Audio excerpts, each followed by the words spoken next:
Okay, so hello, I'm Jonathan Louie. I work for Improving Vancouver. I've been working as a senior software developer now for like 8 years at Improving. So yeah, we've been writing a lot of Rust code recently. So we have like a product with like a Rust core, and we write a bunch of like wrappers around it.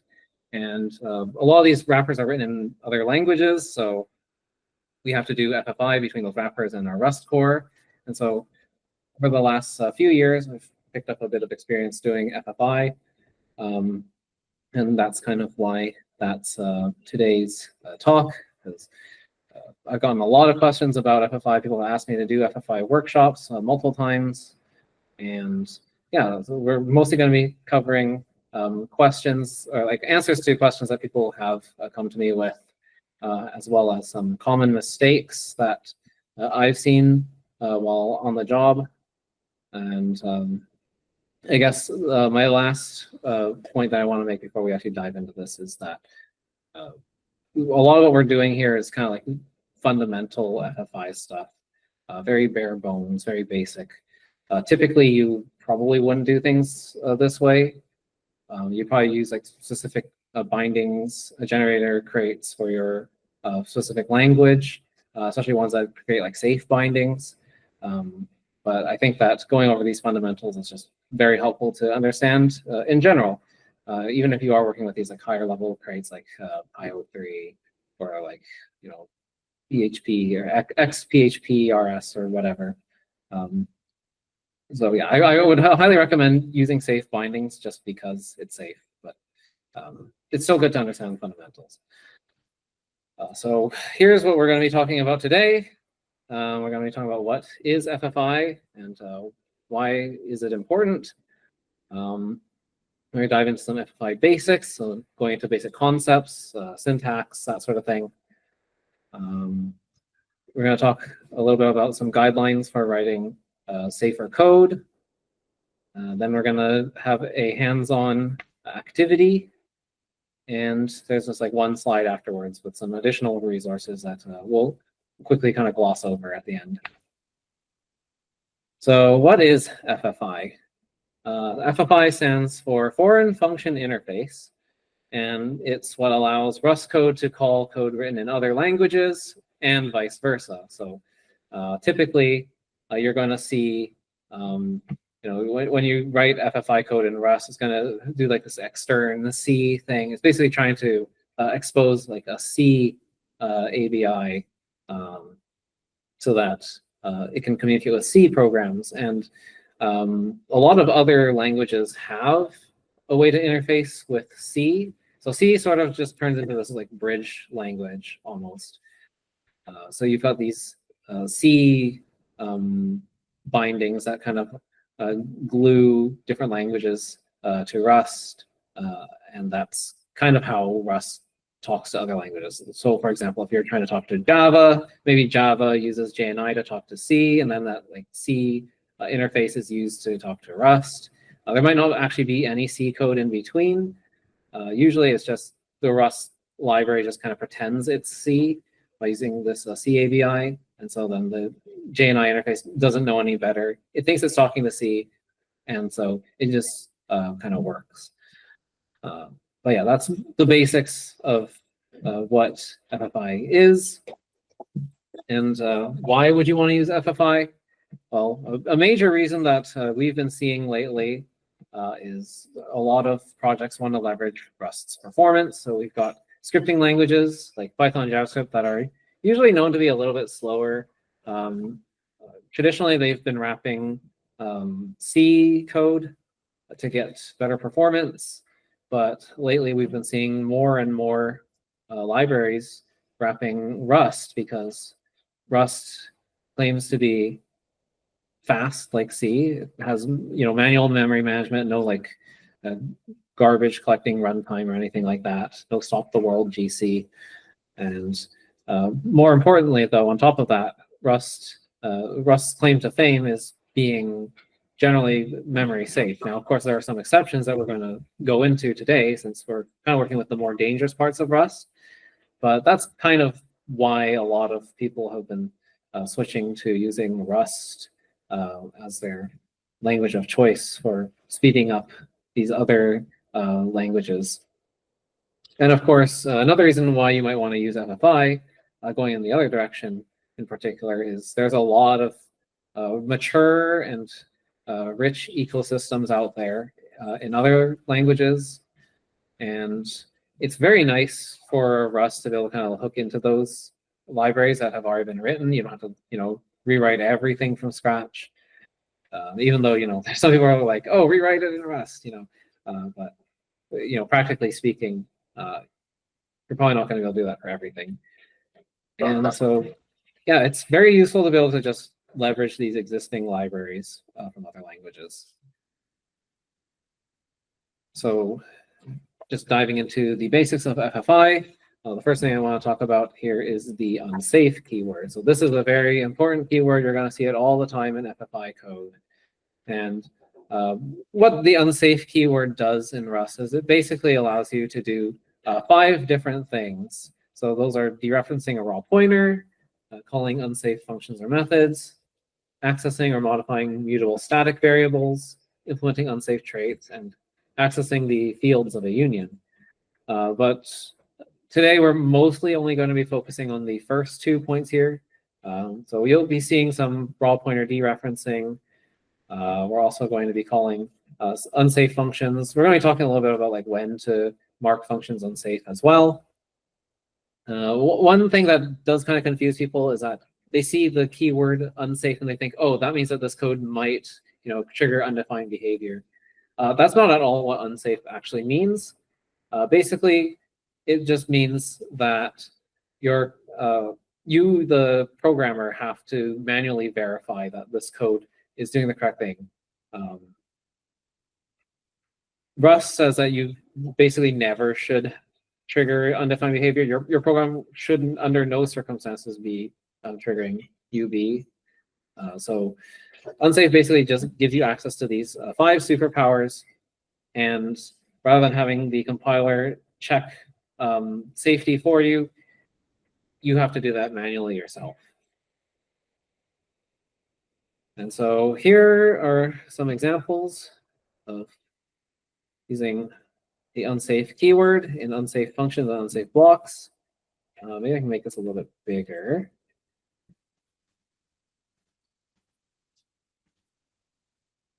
There we go. So first I want to talk about this unsafe function foo. So you'll notice that there's a bunch of documentation here. Whenever you write an unsafe function, or whenever you mark a function as unsafe, you have to add safety documentation. And the reason why you do this is because the whole reason why you're marking a function as unsafe is because there's some condition that, or some precondition that if it's violated, like if the caller calls this function with an invalid parameter, like say an invalid pointer, then that will lead to undefined behavior. So you need some kind of safety documentation to tell callers that, hey, if you use these particular arguments, you're going to cause UB. And this is just to try and make sure that people are actually interacting with your API correctly. So we can also just come down here to main to just kind of go over what this program does. So first we create a pointer. So this is a raw pointer in Rust. You use this like star const and then the data type of the pointer. So this is pointing to a U32. And if you want to construct a pointer, you just use this ampersand syntax, same as when you're trying to create like a regular Rust reference. And that's just going to construct this immutable raw pointer to this unsigned 32-bit integer. So there is also star mute if you want to be able to mutate the value behind the pointer. But in this case, we don't need to. So we're just going to use star const.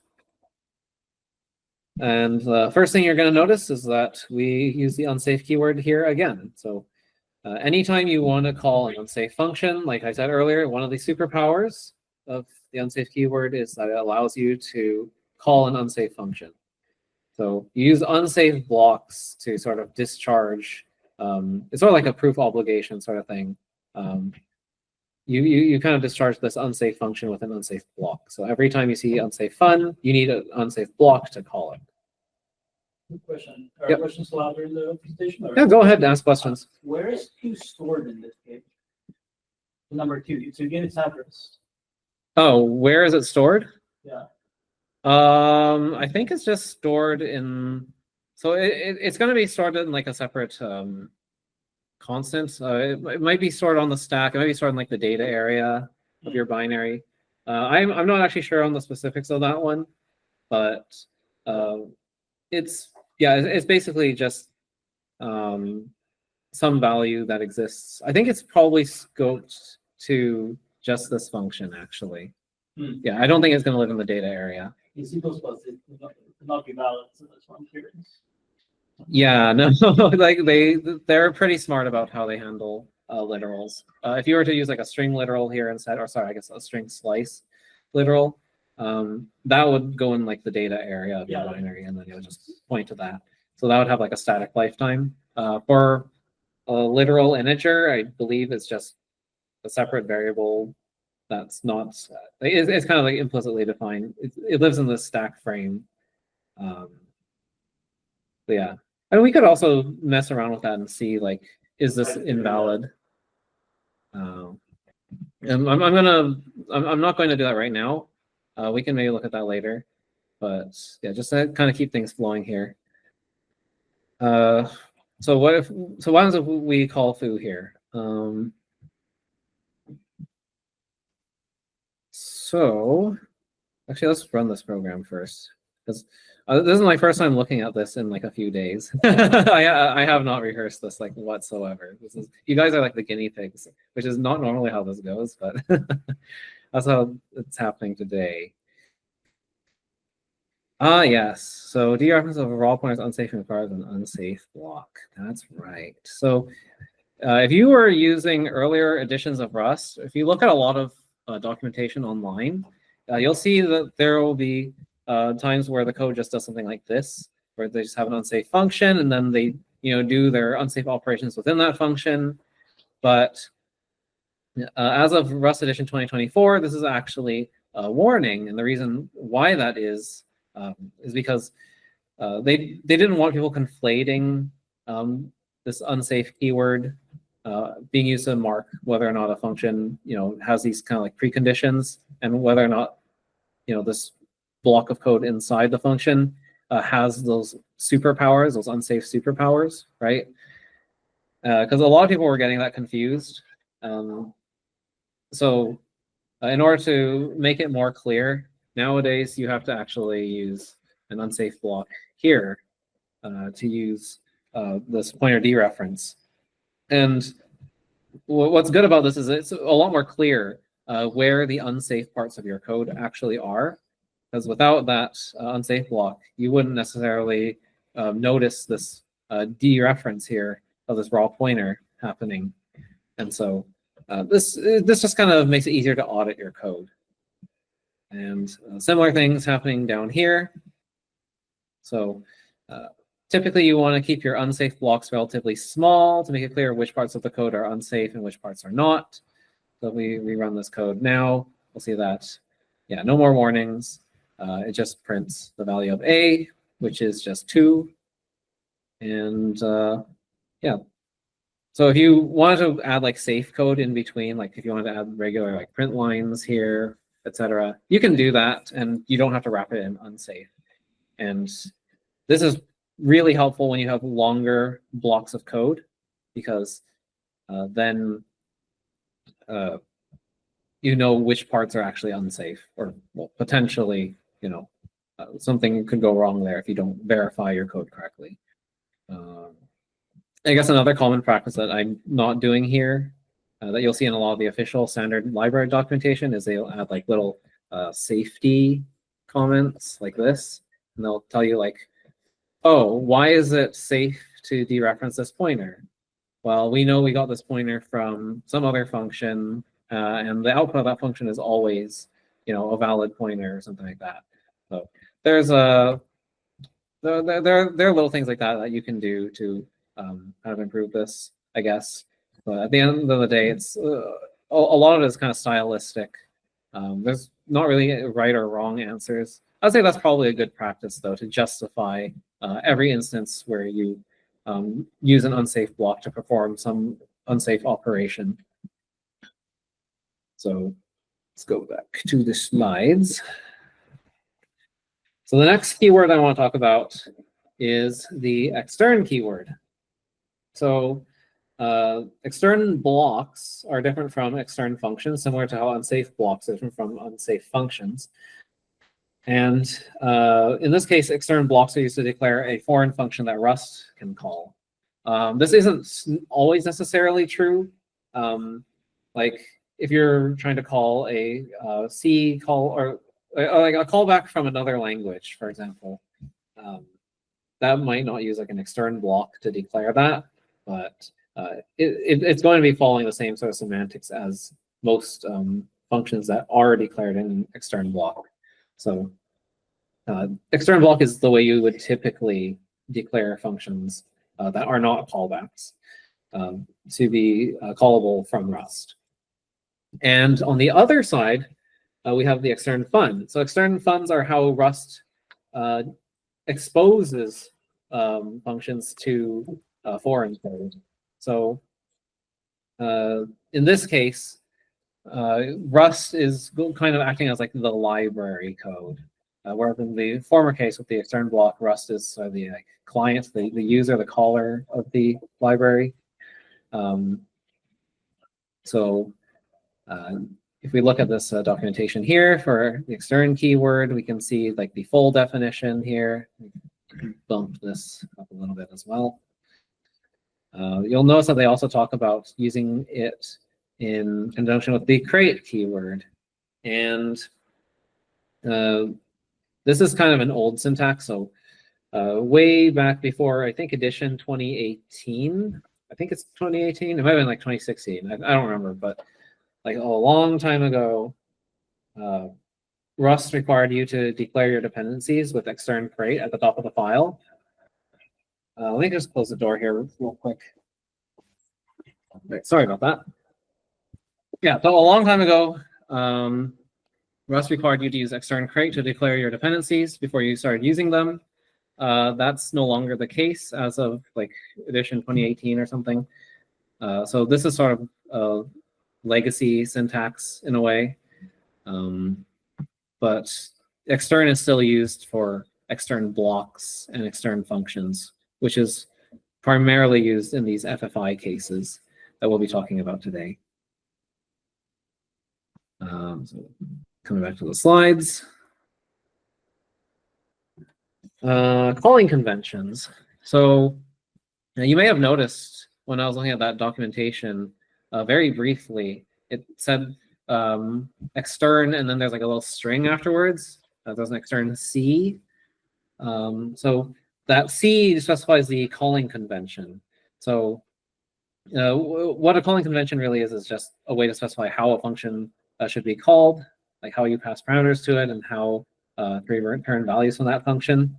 And obviously this is very important for FFI because we need to be able to specify calling convention when we're interfacing with a completely different language, right? And the most common one that you'll see is this C ABI. Another very common one is C unwind. That one's a little bit newer. I don't want to get into all the specifics about C and C unwind. I've actually done a separate video on that. You can check that out on my YouTube channel. I also talked about it at like a couple of meetups ago. Basically, we're going to be focusing on just the C ABI for today. The third one that you'll see sometimes in some examples is this system one. And this one's a little bit confusing if you're not familiar with it. But thankfully, there's a nice reference that we can look at, which tells us about all the different ABI strings. So we've got system here, which is the same as extern C, except on Win32, in which case it's standard call, or what you should use to link to the Windows API itself. So yeah, it's just different for Win32 systems. And they also have a system unwind as well. We've also got C decal, standard call, Win64, et cetera, et cetera, et cetera. So if you ever need to look into platform-specific ABI strings, there is a reference that you can look at for this. But yes, we're going to be focusing mostly on just C. And before we dive into a code example here, I think this is the last thing I want to talk about, is name mangling. So name mangling is used to give unique names to generated symbols in Rust. So they even have some documentation on that here. If you want to take a look at that. Well, the slides are available on GitHub in our talks repo if you want to take a look at them later. So why do we have name mangling? Well, it's just Rust's way of solving this quote-unquote dependency hell problem. So there's a good blog post on this as well.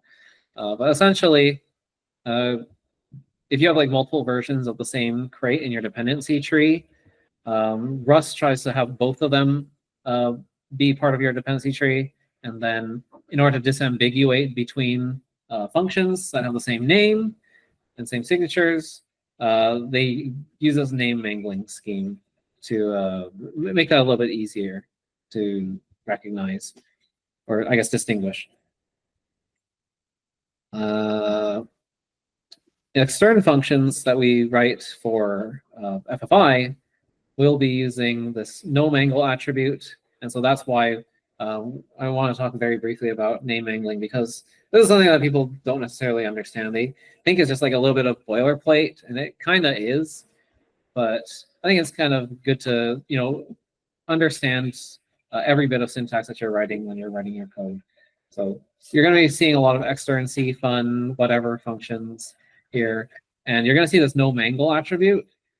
And one thing that I really want to point out is that before the 2024 edition, you were allowed to just use no mangle without this unsafe here. Later, it was kind of found that it is actually unsafe to do this no name mangling thing, because obviously that can lead to conflicts. So this is why they added that in the latest edition of Rust. So a lot of online examples you're going to see are still going to be using the old syntax. But if you're on the new edition, it's literally not going to compile your code. It's going to give you an error and say, hey, you need to wrap it in unsafe. So that's that. Oh, I'm not done. Apparently, there's another slide here. Repr C. So, right. The last thing you need to understand is data layouts. So Rust's default data layout isn't the same as C. The Rustonomicon, good resource, by the way, for FFI, or learning about FFI. They talk a little bit about this repr Rust. So essentially in Rust, you can have two structs defined pretty much identically. So we have struct A, struct B. You can see A is an i32, B is a u64 in both of these cases. But Rust doesn't guarantee that these two instances have their data laid out in the exact same way. So the field ordering might be different at runtime, or the padding might be different, right? So this is not guaranteed to align with C, right? And if we're trying to interface with C, if we're trying to return data to C or take structures from C, then this is going to be a problem. And that's where this repr C comes in. So that forces types have the same order, size, and alignment of fields as C data types. And that's also covered in the Nomicon here under alternative representations. And they even say right here, this is the most important repr. It has a very simple intent to do what C does.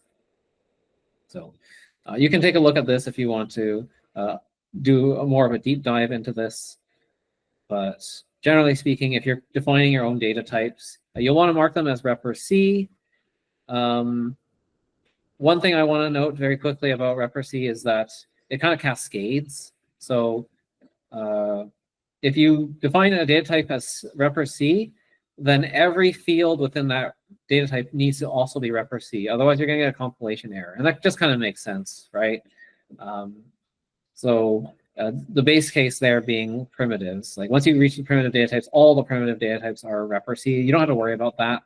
But anything that isn't like a primitive data type, that's not going to be repr C. And so you're going to have to mark that with repr C, or at least like find some like equivalent representation and mark that equivalent representation as repr C. And you'll see that happening a lot in FFI code. All right, now we can dive into the code example. All right. So let's start with main. So what does main do? Main calls this function called the bar, and it passes in a foo. Well, what is a foo? A foo is just this bare naked struct up here. And what are we going to call bar with? We're going to call bar with foo here. So this is the syntax in full. So you would write this unsafe no mangle first, then you'd write extern C to use a CABI, and then your function definition is basically the same as any other Rust function. So here we're taking a foo, and we're going to return 2 + 2, which is a U32 here. So what was I going to say? This extern C function, normally this would only be called from C or whatever our foreign language is that can interface with like the CABI. But I really wanted to point out that you can call these functions from other Rust code like this. Like this is just a regular Rust function. It can still call into this extern C function. So even though it has a different ABI, Rust can still interact with it. And so that's kind of important because I feel like a lot of people kind of gloss over that. And that has some very useful implications, especially when it comes to knowing whether or not you should mark one of these functions as unsafe or not. And also when you're doing certain kinds of testing, like if you're trying to run MIRI over this to check for undefined behavior or memory leaks, you might want to write your MIRI tests in Rust, and those Rust MIRI tests are going to have to call into these extern C functions. And in general, you know, if a function should be marked unsafe for Rust, why do you think it should be any different just because it has an extern C in front of it? They're kind of orthogonal concerns. So this is a mistake that I see very, very, very commonly, is people think that extern C means, oh, it's automatically unsafe. It's implicitly unsafe. It's the same thing. It actually isn't. And of course, if you mark this function as unsafe, so if we were to change this to an unsafe extern C function, we would have to consequently come down here and mark this as unsafe as well.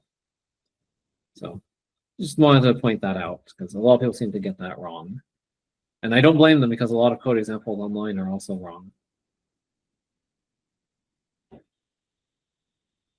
I guess if something calls from outside calls Rust code, that's still Rust code, so it's safe. But if we call something from outside, that's unsafe, right? Like for example, you declare the unsafe extern C, that has to be unsafe, right? We'll talk about that. Yeah. Well, we will talk about that. I want to just quickly run this code just to show off this warning here. So again, we're calling bar with this foo value, and this compilation warning will tell us that this extern function here uses the type foo as one of its arguments, but that's not actually FFI safe. And this is why we want to use that repr C that I was talking about earlier. We want to be able to mark this as repr C, and if we rerun the code, or at least rebuild it,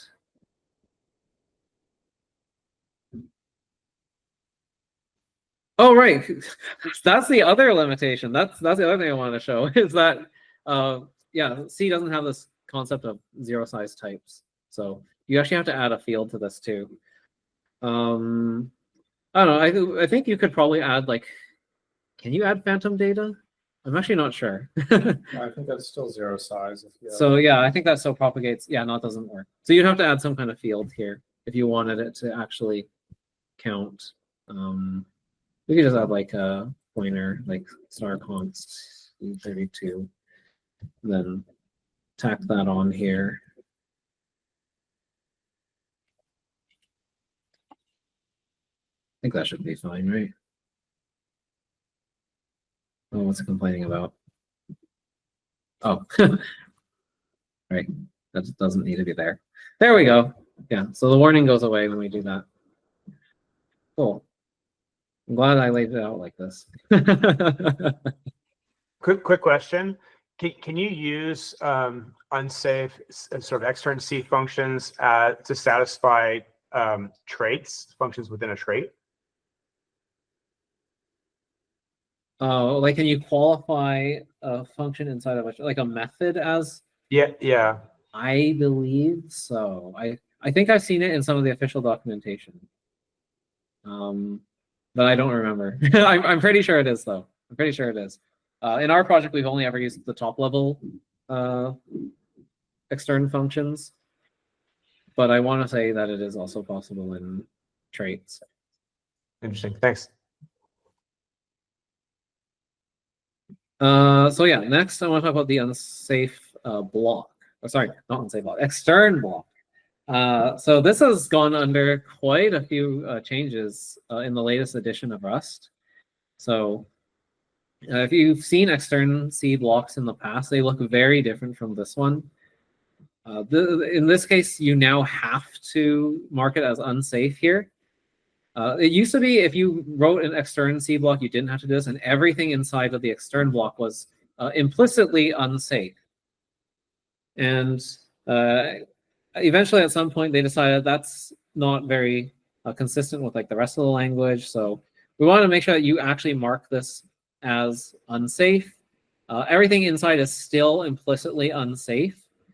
However, you now have the option to use this safe. It's not really recognized as a keyword, but it's kind of like a keyword because it basically behaves as a keyword. So you can mark a function as safe within an unsafe extern C block. I know it's confusing. And that kind of cancels out this unsafe. And then if you wanted to call this square root function, for example, you would be able to do so safely. And I can probably prove that if I just call that like so. Before. Yeah, see? We don't get any warnings, no errors. We don't have to wrap this in unsafe. Are there any checks for when we mark something safe? Like, can you mark anything safe? Oh yeah, you can totally mark anything you want as safe, even if it's not safe. So this is something that you kind of have to verify for yourself. And if you're using a bindings generator, it's not going to know what to mark as safe or unsafe for you. So you can use cbindgen or bindgen or whatever, but it's not necessarily going to know whether or not you should be marking stuff as safe or not. It's just going to mark the block as unsafe extern C, which is fine. That's basically mirroring the old behavior. Everything under this block will be implicitly unsafe.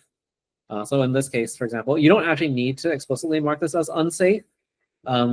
Here, the example from the official documentation does explicitly mark it as unsafe. I guess it makes it a little bit more clear. But yeah, if you look at this free function, it doesn't say safe or unsafe. It defaults to unsafe, which is what we've marked the entire block as. So yeah, that's the difference there. And of course, when would you mark a function as safe? Well, when you can't possibly pass in an invalid value here, that would trigger undefined behavior, right? So in this case, the square root function, which is presumably being defined in some C code somewhere, it's going to calculate the square root of this floating point number and return a floating point value. And there isn't any room there for it to dereference a dangling pointer, for example. So nothing terribly can go wrong. But the function itself could still, in its implementation, act. Yes, yes. So this is sort of kind of coupled tightly to the implementation of, or like the, I guess, assumed implementation of the external function. I have some qualms with that, but again, this is what the official documentation is telling you to do. Like I literally copied and pasted this block from the official documentation. So if you want to check that out, you can take a look at it yourself. You can go argue with some people online about it. I don't really care. This is just how it works. This is how they want you to use it. Feel free to do things differently if you don't feel like marking things as safe. I think if you want, you can err on the side of caution and just leave it as unsafe, or at least maybe just not mark it safe at all. It's totally up to you, but this is like the recommended best practice, I think. I think one way of viewing safe and unsafe is that it means that, like, if you've got a function that is unsafe, it means you as a programmer have to go do something and make sure something is correct before you call that. And by marking it safe, you're saying, as the programmer, that this is a function I have audited, and I know that there's no way you can call this and have a problem. But of course, functions all the time, they can have thread safety issues, they can have all kinds of things that Rust would also consider unsafe. Right. Yeah. The only functional difference between marking an extern C block function safe or unsafe, again, is whether or not you have to wrap the call to it in an unsafe block. That's literally the only thing that the compiler is going to check. So the rest is all just semantics. So we're going to go over some best practices for writing safe code. One thing that I've mentioned a lot already at this point is something called undefined behavior. The reason why I have this slide here is because I was in a meeting, I was explaining like why someone was doing something that was considered undefined behavior and why we shouldn't be doing that, and we need to fix that. And they literally just asked me, what is undefined behavior? What is UB? What do you mean by that? And I was like, oh God, where do we begin? Ooh. What is undefined behavior? Basically, it's cases where the compiler is free to assume that your code will never trigger that behavior. So it actually has like a formal definition. And for instance, a lot of undefined behaviors are things that are memory errors. So use after free, for example, or like double free errors, those kinds of issues. Data races in Rust in particular are considered to be undefined behavior, right? And so if your code ever triggers that, who knows what could happen? Sometimes it'll depend on like the compiler implementation. Sometimes what will happen will completely change based on whether you pass in a different optimization flag. Because if you're doing something a little bit more aggressive with optimizations, it can end up deleting your code. And here's a classic example that I love to just show off all the time for some reason. Is this one here. So we have this C program down here. This is Godbolt, by the way. Great website for just like testing and like looking at generated assembly and comparing with different languages. But basically what this code does is it takes two arguments, this X and Y from command line, and it's going to add them together. And basically it's going to do a check to see if it overflows or not. If it overflows, it's going to print overflow. Well, how does it check if it overflows? Like this, it's going to check if X is greater than 0 and Y is greater than 0. So if X and Y are both positive, and the sum of X and Y is less than X, so basically it's going to be negative, meaning that it wrapped around, right? Then we know that it overflowed, and so it's going to return 0 in that case, and therefore it's going to do this overflow print.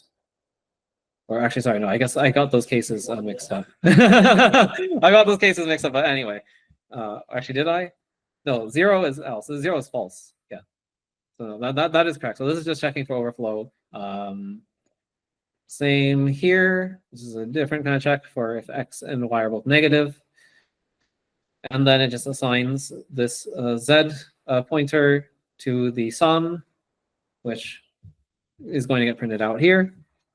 And so we're going to actually test this code, right? And I'm going to actually pass in this -03 flag here. So if we add these two arguments together and we run the code, we will see that, guess what? It didn't actually print overflow. Wow. And so the reason for that is because in C, integer overflow is considered undefined behavior. So anytime your program would cause an integer overflow, the compiler is actually free to assume that never actually happens, because you as a developer should know that that's undefined behavior and you should never trigger that, and therefore you shouldn't have this check here. So the compiler has a license to just delete this code entirely. So these checks actually just completely disappear with this -03 flag. Whereas if you turn off the optimization and we run the code again, we see that it says overflow now. So yeah, this is why undefined behavior is very, very insidious. Rust thankfully does actually define integer overflow behavior, but C and C++ do not. And I've seen plenty of developers get bitten by this, and they're scratching their head. Like, they ship their code to production, suddenly users come down with these weird bugs. They're like, why the hell is that happening? And it turns out it's because this is undefined behavior. This is one of those big cases that makes people seriously start to reconsider using C, because they realize that, oh shit, there's a lot of stuff that is just like, undefined behavior, and I just didn't know that. And that just can lead to all sorts of weird bugs and strange behaviors at runtime or in production. So if you want to see a list of all the undefined behaviors in C, you can look at the C standard, which is here. But unfortunately, it's paywalled. You need to pay $212 Canadian if you want access to this. Maybe you can like pirate it or something, probably. But yeah, you actually have to pay to see what's considered undefined behavior in C. So isn't that great? Whereas in Rust, there's a nice page that actually just kind of tells you what behaviors are considered undefined. It's totally free to access. There's a warning here that says that the list is not exhaustive, because Rust is an ever evolving and changing language, and they haven't really like formalized Rust semantics entirely yet. But yeah, generally this is a pretty good page to look at. And yeah, best of all, you don't have to pay $212 to access it. Another thing that I want to talk about. So,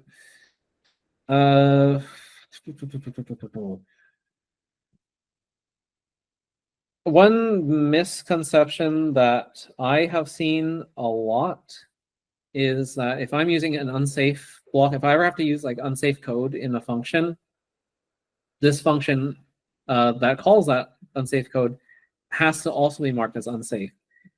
That is not true.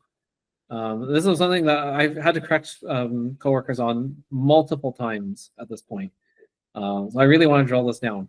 Just because a function calls an unsafe function or does some kind of unsafe operation does not mean that the function itself has to be unsafe. Remember, if you mark a function as unsafe, it's telling the caller that they can pass in some invalid argument that would trigger undefined behavior. And so while it is common to see unsafe functions calling these unsafe blocks, right? It isn't necessarily going to be the case. You can safely wrap certain unsafe calls in a safe abstraction, in a safe API. And that's how a lot of Rust operates too. Like a lot of Rust libraries, they have unsafe buried like deep in them, but you never have to interact with it. You don't have to worry about it because they have exposed a safe API wrapping that up nicely. So you can't possibly go wrong and trigger that undefined behavior. So yeah, this is like just an example from like the iterator trait that I just want to show off. So yeah, this is like the advance function, or sorry, advance by. And this is an example of that safety documentation I was showing earlier, where it's like they justify why calling new unchecked here with this argument is safe with this comment here. So that's something that you can do. Also, yeah, there's actually no, there is no safety documentation because again, it's just it's already safe. You don't have to document that. So that's something I really want to point out because a lot of people seem to keep getting this one wrong. I don't understand why, but anyway.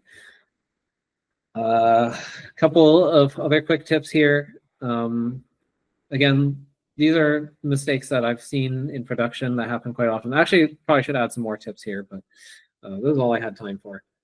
So when you allocate memory in one language, you should free that memory in the same language.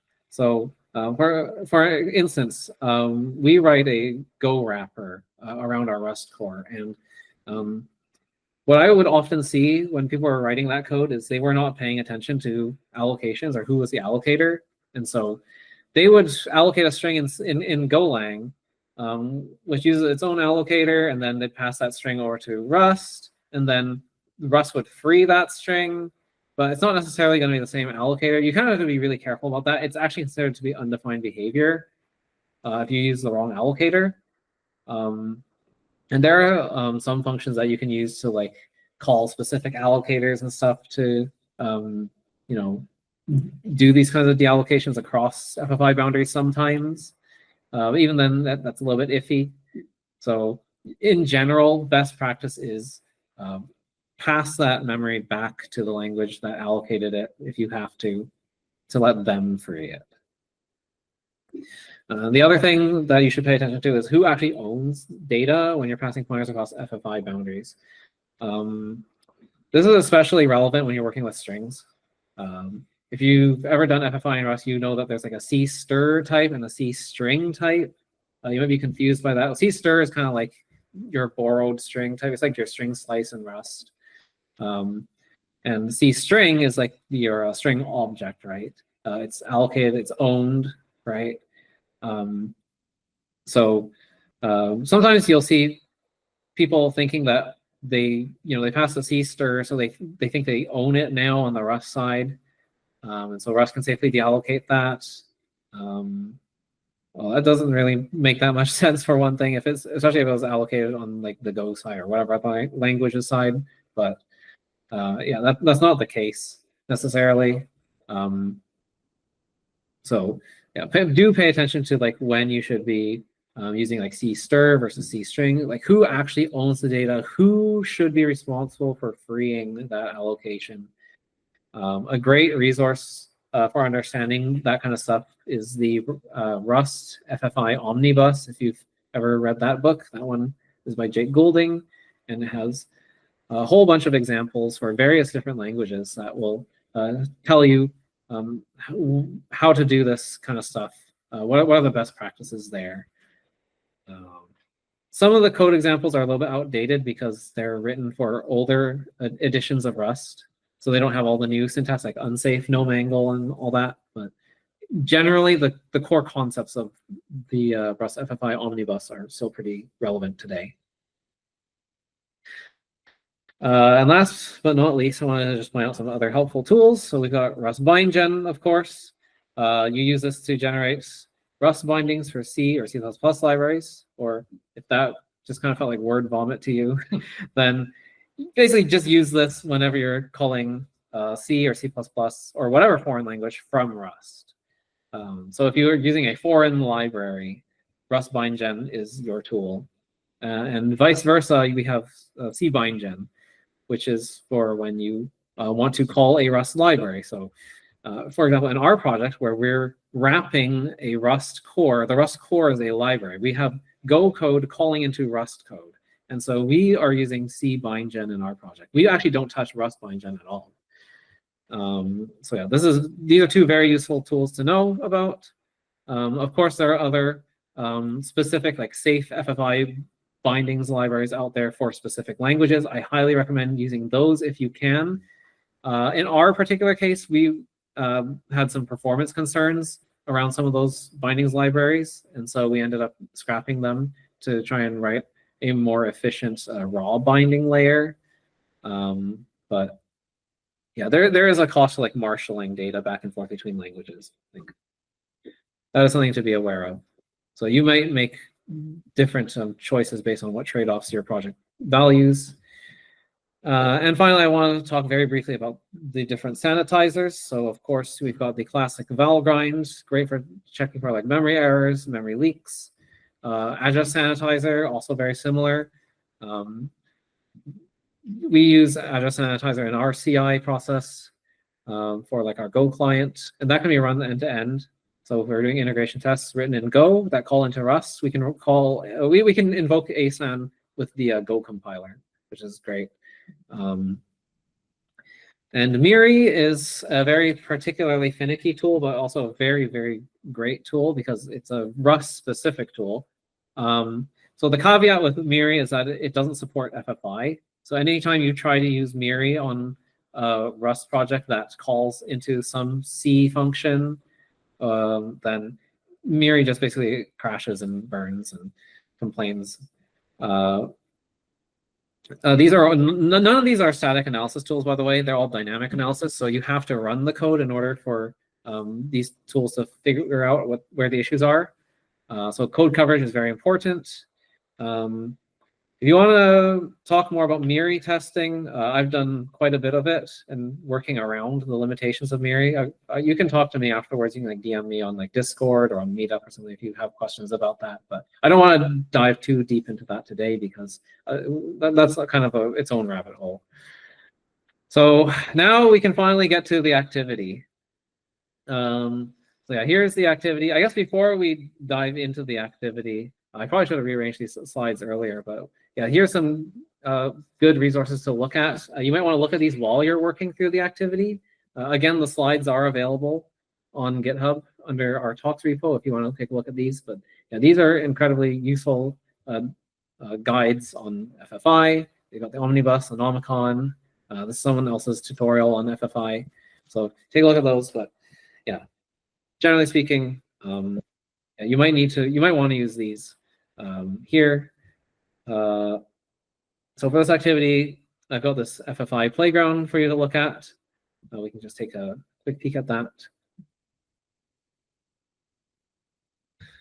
And what I want you to do, and you don't have to do this, of course, this is the end of the talk. So you feel free to like leave if you have somewhere else better to go, or just like peek at like the solutions later.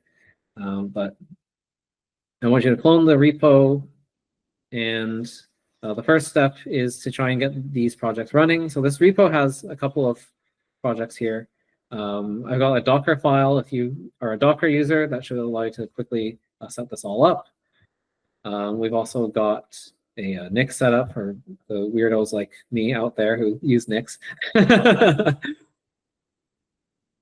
And we have two projects here. We've got C call Rust. So this is just an example of C calling Rust.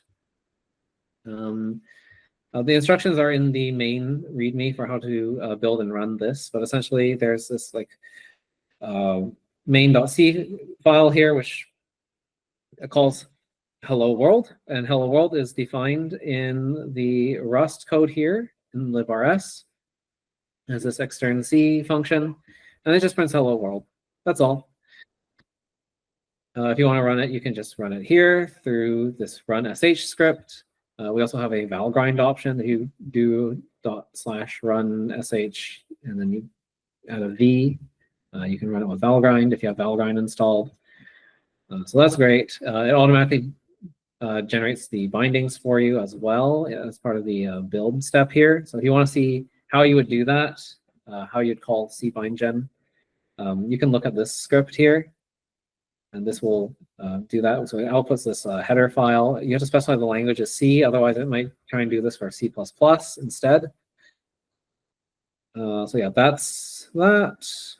And the other project is this Rust call C1. It just has like a custom build script here that uses the CC crate to kind of handle some cross-platform shenaniganry. So that's specified here in the toml, the cargo toml. And this one, I think, has a C library So we've defined hello world in C. We have to do this F flush because it's C. I don't exactly know why that is, but I found that was necessary when I wrote this originally. And yeah, here's the extern C block that lets you define that hello world function. And of course, we're marking it safe because you can't pass anything to hello world, so you can't really go wrong by calling this. And so, yeah, this Rust code just calls that hello world, and it'll just print hello world. Pretty simple stuff. I think that's all. I think I heard a question. Let me quickly. What's in the? No worries, it wasn't a question, it was just a side chat. Oh, someone has a job. Okay, that's fine. So yeah, I'm going to post the link to the playground if you would like. You can take a look at it here. Oops, I'm just confused, going all over the place. So I'm going to post that in the chat. You can take a look at it there. And once you've got the project or both projects compiling and running, then you can take a look at the workshop branch where I have an activity MD that you can look at. This is basically just homework for you. You can go through these activities. I think these are really interesting activities that kind of go through some of the common issues that you'll run into. You kind of get your hands really dirty writing like real FFI code, like the way that we've been doing it at work.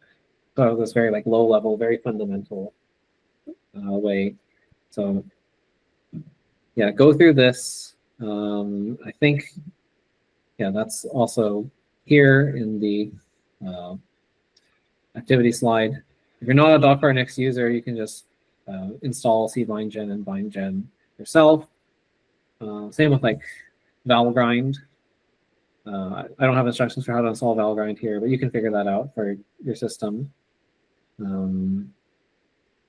I would say like the first activity is probably going to take a relatively short amount of time. The second activity, significantly more involved.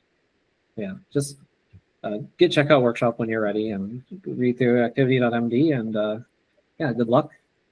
And if you have any questions, you can ask me. But yeah, that's pretty much it. That's all I had for today.